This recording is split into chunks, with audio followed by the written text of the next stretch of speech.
Everybody, welcome to Deep Dive Live on Wednesday. We are here tonight with Aaron Montz, who is the pastor of United Church out in Seattle, Washington. We're going to talk to him about what his church is experiencing, where they see God leading their congregation in the future, and just learn how we're all responding a little bit differently to this COVID crisis. Stay with us.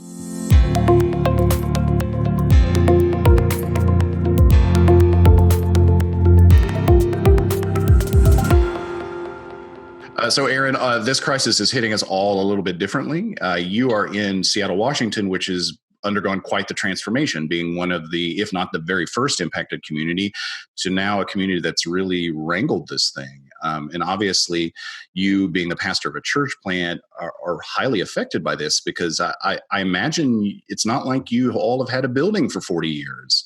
And so you have a unique sense of identity as a congregation and trying to connect with people. And I'm just curious what you all are learning from your experience out there.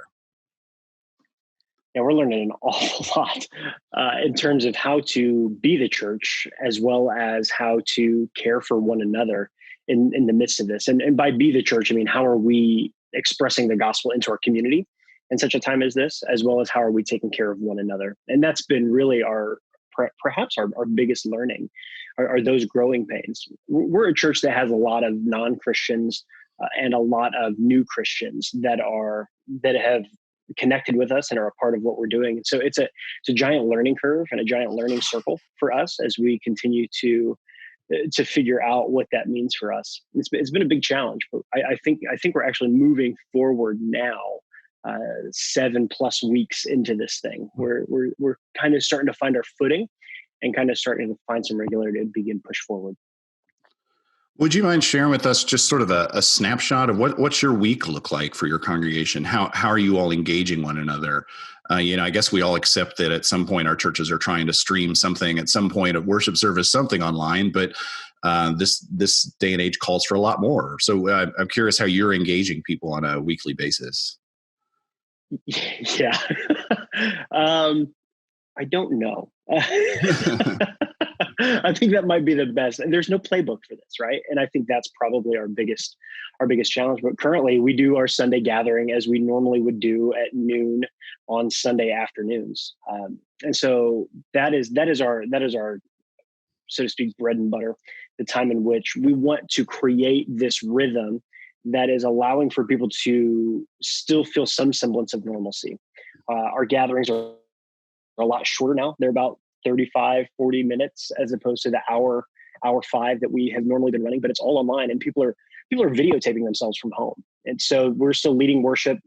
We have different people are doing different parts of the band from their houses, recording themselves on their phone, and then they send it into a central place, a Google Drive. One of our pastors is seamlessly putting all of that together so that we can actually worship together at home. Lyrics are at the bottom of the screen. We're still doing communal prayers where we're writing our own prayers for this season and allowing people to participate in that as well. They're videotaping themselves or sending it in, and we're broadcasting that as well on our Sundays. The sermons are certainly a lot different. They're instead of I usually run 30 minutes. That's just kind of what we have typically done. That's where we kind of land. No real rhyme or reason to it. But on now in this space, they're about 15 to 18 minutes long. And we're trying to make them, I'm not a videographer, but I have to videotape myself. Mm-hmm. And it's so strange, right? You're just sitting there talking into a camera for 15 to 18 minutes. And it's all single shot, which is really difficult to pay attention to for 15 to 18 minutes. So I've been doing all the groundwork research, watching all the late night guys and how terrible they are right now because they don't have the audience. They're not figuring out these sorts of spaces, what the difference is now in terms of delivering a monologue or delivering comedic timing sorts of things. And I've learned an awful lot from Trevor Noah, honestly. I think he probably has the best late night thing going right now. And so it's still a single shot camera, and they're just doing all these edits and cuts to it that are kind of funny, that are heightening the comedic timing of what's there. And so we're trying to do some of that as well with the sermon so that it moves just like the rest of our gathering. We're doing digital happy hour. So every Wednesday night from 5 to 7, get on whenever you want, get off whenever you want. and we just kind of hang out, catch up with one another and talk. We've got small groups that are utilizing Zoom at this point, and that's actually been pretty good from what I understand. Those are probably our big digital spaces. Is we're utilizing this. I do pastoral one-on-ones through Zoom, so I've got a link on our website that people can see my calendar, and they can click in on a specific time slot that they need, and we can do 30 minutes of a Zoom call. I'll sit, pray with you, I'll talk with you, whatever you need in that space. Oftentimes, I'm actually recommending a lot of people use their employee assistance program. If they need counseling, like I am not a trained counselor in any way, shape, or form. And so for me to actually be able to say, hey, you actually work at Amazon, you work at Facebook, you've got an EAP program, why don't you give that a call? Some of the things that you're wrestling with and struggling with would probably be better done talking with a therapist online. I'll sit and pray with you, but why don't you utilize that? I've done social distancing walks. So that's also another thing that is on our calendar. Like I'll walk with you for an hour. So we'll go to a park. Our parks are still open at the moment. And we'll go walk for an hour around the park and just walk in circles. I'll talk to you about whatever. Usually it's just shooting the breeze. Like people just want a face, and there's nothing really truly difficult or deep that's being discussed. It's just like, hey, how are you doing? Let's walk. Let's talk about stupid, mundane things, because I think that's what's necessary in the moment. Those have been really rewarding and really beneficial. We found a lot of life in that for us as a church. Yeah, those are probably the big spaces for individual connection. We're still engaging our community too, which has also been really important for us. We serve at a tiny village, which is basically one step out of homelessness. There's about 55 individuals that live there. And they live in these little tiny homes, and we've been providing a meal there every Thursday night since before we launched as a church, so over 2 years now. And we have people make them individual, make parts of the meal at home, and then we would bring it and serve and talk with people, hang out with them, get to know them. And now we're creating these little individual single serving meals that we're dropping off with these little notes scrawled atop of them, and just to encourage them. So we're still trying to engage our community in that way as well. I know so many churches, particularly when people think about engaging their community or in terms of reaching new believers and things like that, most people jump to the attractional model of church, the build it and they'll come. When you do church planning, you realize really quickly that doesn't really work if it's just two of you at the very beginning. And I'm curious what your experience is, because you've been there. I think you said you've been there 5 years. Church is about 2 years old. You probably had a habit before this, and I don't want to, you can maybe tell us, just meeting people in coffee shops, meeting people, sort of connections like that. And how does your church, are you still reaching new people, or is that, do you feel like that's drawn back? How do you feel your church engaging in that environment now? I think we are reaping the rewards of being a persistent presence with people. The individual relationships that we had built with people that aren't Christians, that aren't a part of the church in any way, shape, or form, over the course of the past 5 years, we're starting to connect with them now. As they begin to look for things, that's really, they're looking for answers. They're looking for stability. They're looking for questions. A lot of people are looking for God in this space, which is kind of unique in Seattle. And now they're starting to reach out, or I'll just send them a text, be like, hey, how's it going? How are you doing? Just thinking about you. Oh man, blah, blah, blah, blah, blah, blah, blah. And it's been really beautiful and really, really rewarding to see some of the things that we've just been doing just to be missionaries into our city, into our culture, kind of start to see some of the reward, the fruit from that 3-5 years now worth of work.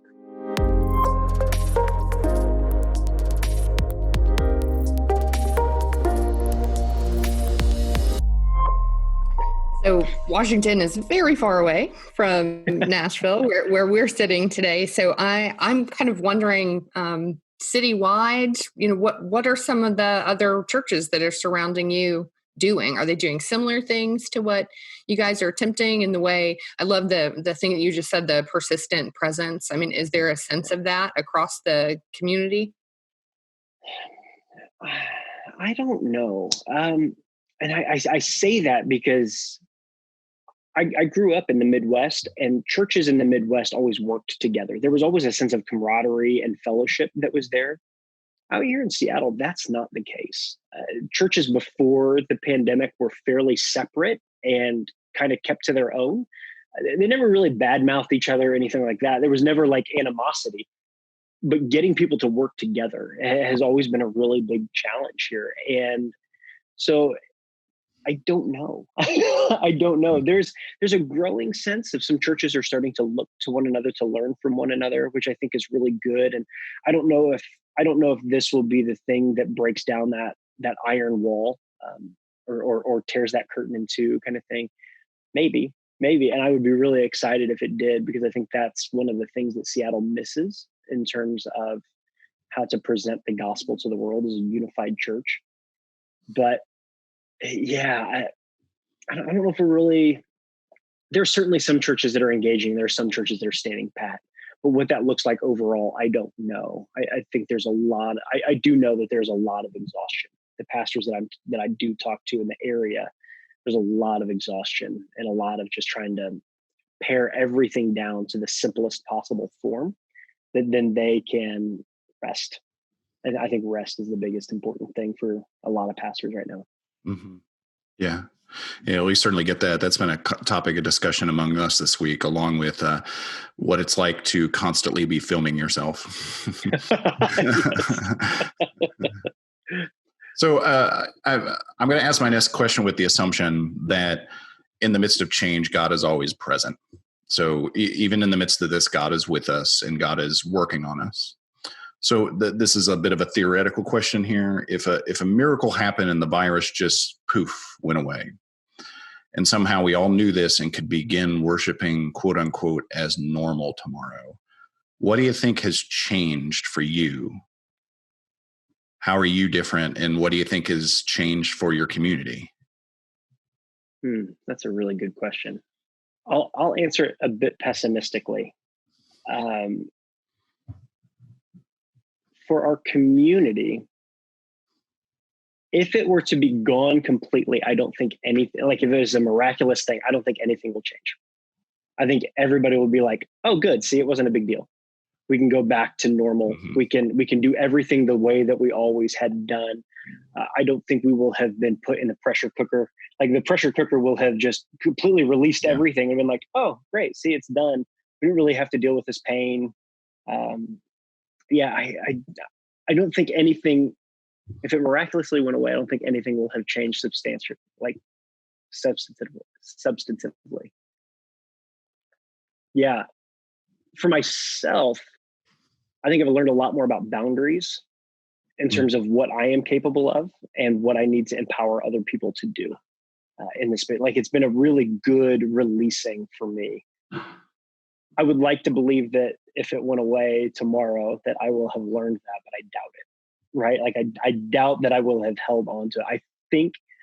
I think if we're a year and a half out of this, like a year and a half from now, if there's a vaccine and all that sort of stuff, and it's not a miraculous sort of thing, I think there will be change. I think then we will have been put through that paradigm shift of like the pruning that would go along for us. Yeah, and that's kind of the question I was hoping to get at. Okay. I'm curious. Obviously, we're not going to know that because so much of this learning is experiential. But I'm curious if you see the little sprouts of that popping up. What do you? Yeah. I hope so. I think for us, one of the big challenges that I think our form is going to be different. I really honestly believe that this is going to be our reality until Easter of next year. Mm-hmm. I am working under that assumption that we will have gathering restrictions in some place here in Washington State for the next 12 to 13 months, that it'll be Easter of next year before we're actually able to get anywhere and do anything. And so for us, I think a lot of that is going to be, we're going to have to undergo a lot of form changes as a church. I think we're going to be a house church movement. I think we're going to switch to that. I think we have that kind of agility as a people. I think it's going to be really hard.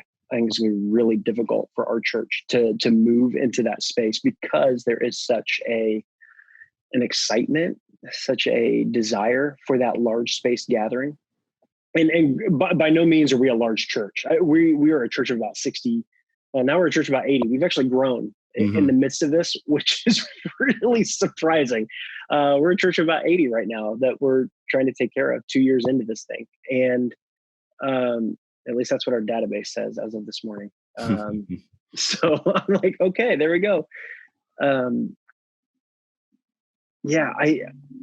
Maybe because of how much we've grown in this space, it won't be as difficult as I think. I don't know. I really don't know. And I think that's the hard part. Like there's no certainty. Yeah. And I don't think from my perspective, I don't think there's not shame in not knowing. Cause and part of the reason I'm asking is I don't know. I'm incredibly curious because I don't wish suffering upon anyone. Yeah. I really don't. But in the midst of this, I hope we stay away from each other as long as we need to in order to be healthy. And in that sort of crucible of spending time together separately and being able to spend time with ourselves, I hope it's a learning experience for us. Yeah. I do too. I don't know the one thing that I have started to recognize as of this morning, and it's not so much, so this is really fresh. So I don't know if this is true or not. The thing that I'm recognizing today, and it's not born out of any experience, more of just like a recognition of what we've been through. I think there's going to have to be a lot of amends that are made in the church. I think that there are going to be people that are hurt in the midst of this. Inadvertently, people that are hurt by one another. Like, you never responded to my text. You never called me back. We never talked. I didn't hear from you for 3 months. Those sorts of things. I think that's going to be true interpersonally within the church, but I also think between pastors and congregants that expectations are not going to be met. I think there's going to be a season of restoration that's going to be necessary at the end of this. And I think it's going to be very hard. I think it's going to be emotionally draining. And I think those churches that actually walk through that well are going to come out of this really, really strong. And those that don't, I think are going to be really frayed. I think those relationships are going to be fraught with tension, an underlying tension that doesn't quite get repaired until it just explodes. Like all of those little slights and all of those miscommunications are gonna bubble up to some point where it just explodes, and there's gonna be a mass. I think there's gonna be a lot of churches on the other side of this that have a lot of turmoil to walk through on the other side. And so it's something that I've been wrestling with this morning, just kind of trying to hold into my mind as I think about like, oh, what are the people that I actually haven't even said a word to in 7 weeks? I've been dealing with all the crises, but I haven't, like, some of the people that are probably okay, or I don't know that they've been experiencing crises. What do I need to do there? Some of our leaders, like, hey, who have you been talking to and who have you not been talking to? Like, take some time to actually contact those people, because just because they're quiet doesn't mean they're okay. And I think that's a real challenge, because in ministry, you have, I shared with someone a couple of weeks ago, there's a part of your brain that always, you want to give people care, but you also realize that you don't have the superpowers of magically knowing that in someone else. And you're always trying to balance the workload that you have before you with the unknown of who do you need to reach. And that's a real challenge, especially my big worry is that people will feel a sense of shame about saying, I need help. And I really wish they wouldn't, because that's the type of, it's like the courage to admit the brokenness or the need right now is really what our communities need, because there's nobody's going to shame anybody. We don't want people to be left behind. And and that's the hard part, right? We don't want anybody to be left behind, but we don't know who's being left behind. And in this space, the social distancing thing, it's 100 times harder to identify those things. I think that's probably my greatest fear. And that's the thing that keeps me up at night, is I don't know what I don't know. Yeah. And nobody's telling me what I don't know.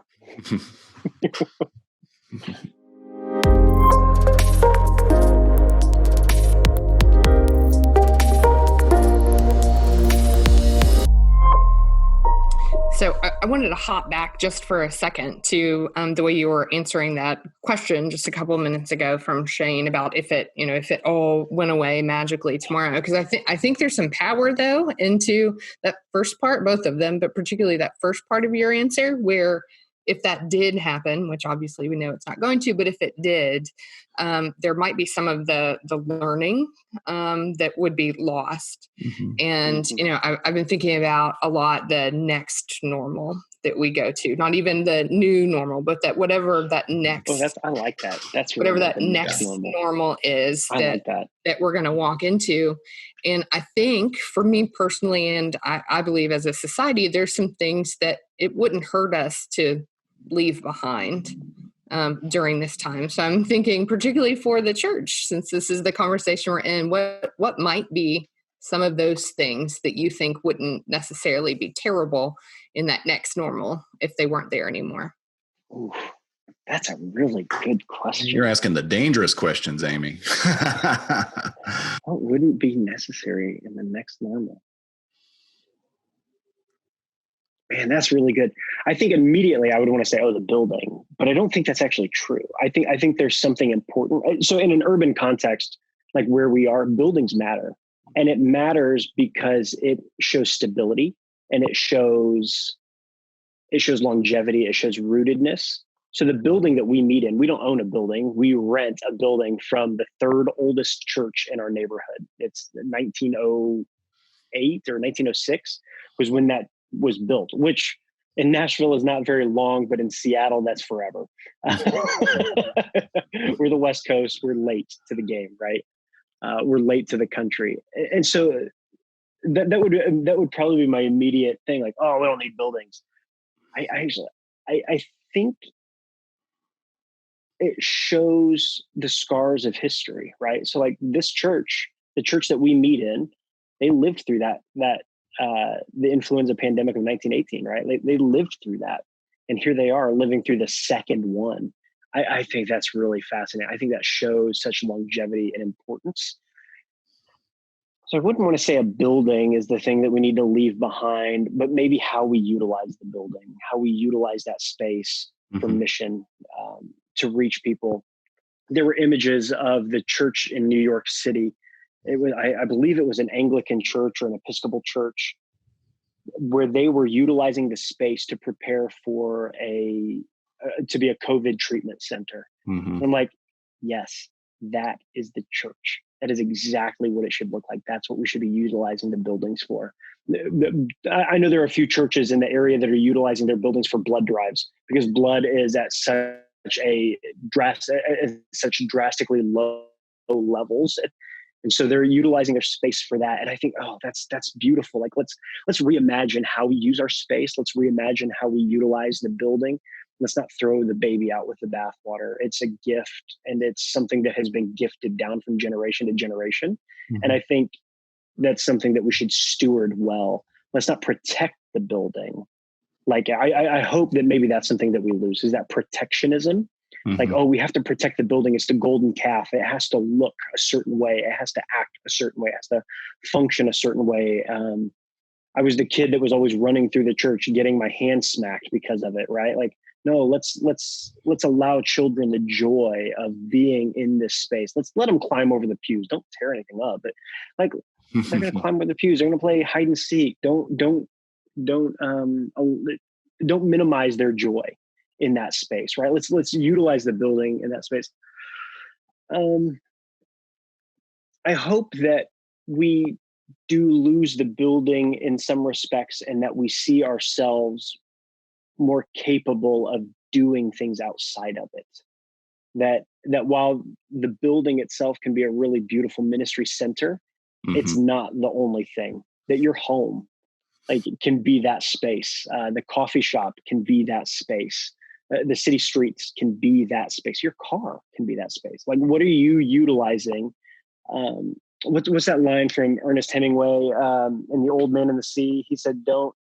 My favorite book. It's the best novel ever written, in my opinion. But my opinion is valid. He says, "Don't don't be angry about what it is that you don't have, but utilize what is already there. Something to that extent. You should find that quote and just pay. Yeah. Just say, Aaron remembered this perfectly. Yeah, exactly. Yeah. But that's the idea. It's like we have so much at our disposal, so much that's in front of us. Hopefully we will begin to see that differently and have different eyes for what is possible because of what we have, because of what is actually there. Yeah, that's certainly a trend in some modern church design. If you happen to see a church that's actually building a new building, a lot of it's being built in a way that highly modular, flexible space that functions more on like what's the maximum amount of sort of like ministry utility we can get out of this, instead of saying this room will be perfect for this, one worship function, and it's a strong urge to resist the wanting to, hermetically seal a place as being, this is the room and thou shalt it ever be forevermore. Friends of mine started a church, 15 years ago, maybe, up in Brighton, Michigan, called 242 Community. Mm-hmm. And when they built their building, it's a huge church right now, over 10,000 people. When they built their church, they asked the community what the church should be. And they have an indoor soccer facility, basically, is what they built. And their auditorium, so to speak, their sanctuary for where they do worship, it's nothing compared to the rest of this building. They invested all of their money in that space to minister and to meet the community where the community need to be met, and has reaped tremendous amounts of rewards from it. So I hope that we see that kind of idea, that we will get outside of ourselves. And at the same time, I recognize that there's a lot of churches around this country right now that are suffering through financial chaos because of this and turmoil. And there's going to be a lot of churches that don't survive. I already know several pastors that have lost their jobs in the midst of this, and there will be a lot of churches that are shut down in the coming months to later. Buildings will get foreclosed upon and those sorts of things. And so I recognize that there's a lot of churches that are undergoing tremendous amounts of pain. And in the midst of that, they don't have the space to reimagine. And so the churches that do, I hope that that do have that space. I hope that they are reimagining the next normal. I really like that, Amy. That's really smart. The next normal. Yeah. I hope they're spending time dreaming. It's an interesting thing because I don't think anyone's intentionally having this frame of reference, because I think if you would interrogate it in someone, they would quickly realize it's not valid. But it's, we've all, maybe not we've all, but we maybe have heard economists reference different types of recoveries. Is there a V-shaped recovery, or is there a Nike swoosh shaped recovery? And that's a purely economic term. But I do think in as much as that we often use the stock market to somehow value life at times, which is ridiculous, we still fall into doing it because it's readable because, this number's higher than that number. I worry that when we start talking about recovery, we tend to think, okay, now we've reached the bottom and it's nothing up but here, when in reality is, okay, some things are going to be better, but some things are going to be worse. And then a lot of things are just going to be different. And so that's Amy's framing is right on, is the next normal. And then what's the next normal out that? My hope for the church is it can, there's a conversation I was having with a friend of mine throughout this week. My hope is that this season of life can build resiliency, but also agility within the church. The resiliency is in the strength of the relationships. The agility is just to say, I'm willing to change now to meet the needs for now, as opposed to I just want to be an anchor to make us return to where we were. And that's a real challenge. That idea of like, we'll be able to go back to the way we were. And I know that's not true. And I hear a lot of people say, everything is going to be different in terms of like the church. I think everything's going to be different in a lot of ways, but like in terms of the church, everything's going to be different. I also want to react against that and say, I'm not sure that's the case either. Yeah, we're going to find some sort of happy medium in there. I don't know. We can all play Gatsby and try to recreate the past, and we can do it, and it'll end the same way. Yeah, exactly. It's so true. I want us to find a healthy expression of the church. and that this experience is another pruning mechanism for us. We're not gonna have it right on the other side. We didn't have it right before. We didn't have it right in the 80s or the 70s or the 60s or the 50s. We've never had it all right. But that maybe this is one of those things that propels us to a better right, a more beautiful representation of the church and of the kingdom.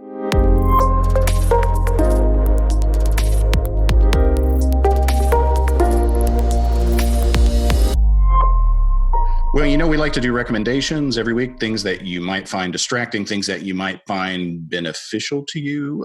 And so we'd like to go first. We like to offer everyone an opportunity. Aaron, would you mind sharing with that first? What would you recommend?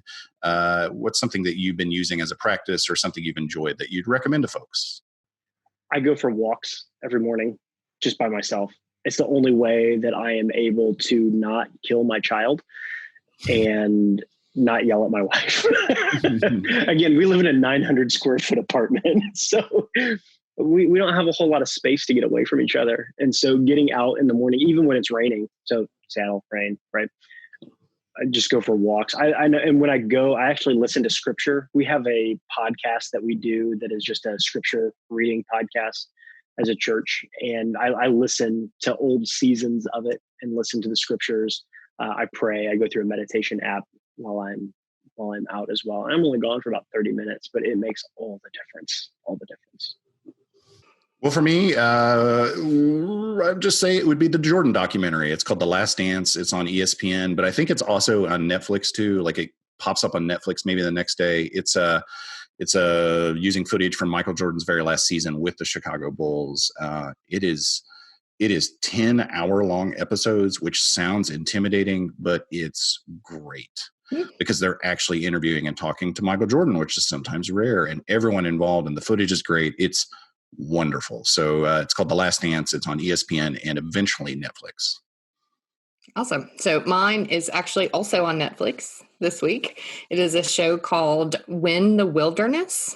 And so the premise of this is that there's a couple who lives in Alaska, and over the course of decades, they have built this log cabin with only their bare hands and lived there and kind of tilled the land and became very self-sufficient. But now they have gotten older and they want to give all of the property away, like just give it away. Wow. So this is a show actually from the BBC that Netflix has picked up. So it's kind of a competition between all of these couples to see who will inherit it. So you get some kind of wilderness skills in there, some relationship stuff, a beautiful story really of this couple, and gorgeous views of Alaska. So it kind of has everything in 6 1-hour episodes. Yeah, that sounds like fantastic escapism. Yeah. Yes. Yeah, that's wonderful. I was worried there for a second you were going to say Too Hot to Handle, the super trashy new reality show on Netflix. Nope. But I knew that wasn't going to happen. So you still keeping up with Mr. Pokey, your recommendation from last week? Oh my goodness, y'all. Today he had on a little aviator hat. I don't know, but Mr. Pokey updates may be just a weekly thing for me on Deep Dive now. Here's what he's up to. Here's what my friend Mr. Pokey did this week. Yeah. Yeah. You, as someone who talks to you quite frequently, you get a lot of joy out of Mr. Pokey. So I do. Yeah. He's very cute. He is very cute. I'm very taken with his cat friend as well. They just really seem to enjoy each other. My daughter is very worried that he will poke the cat. But I said, Everly, it's the cat knows better. He knows how to touch Mr. Pokey. He's good. Yep. So sweet. All right. Thank you for joining us. We hope you found that conversation valuable and ask some really tough questions of who we are as a church and what God's calling us to be. And we look interested. We're really interested in hearing your responses. What are your thoughts? What do you feel like you're learning during this experience?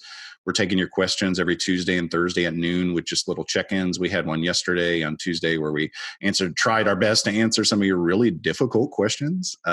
You can check in with us on that. That's Facebook and YouTube, same way you're watching this. And that's Tuesdays and Thursdays at noon. There's also You can check in with myself. I'm having Zoom office hours every Thursday afternoon from 1 to 3. You can check in, just stop in and say, hey. Always reach out to us. You can call us at the church. Just dial through, click our name. It goes right to our home phones. It works all the time. You can do that. Even if we don't get it, voicemail comes right to us. We'll get back in touch with you. You can email us. Anything you need, just give us a call. We just want to be there for you because this can be an isolating time. Any last words, Amy, before we head out? Yeah, I would just like to add too, we've got our small groups still going on and Sunday school classes during the week. So if you're looking for opportunities to gather online in some smaller ways, then you can get in touch with me and I'll connect you with those opportunities. All righty. Thanks, everybody. Thanks for joining us on Deep Dive Live. We will see you next Wednesday night. Peace. Bye.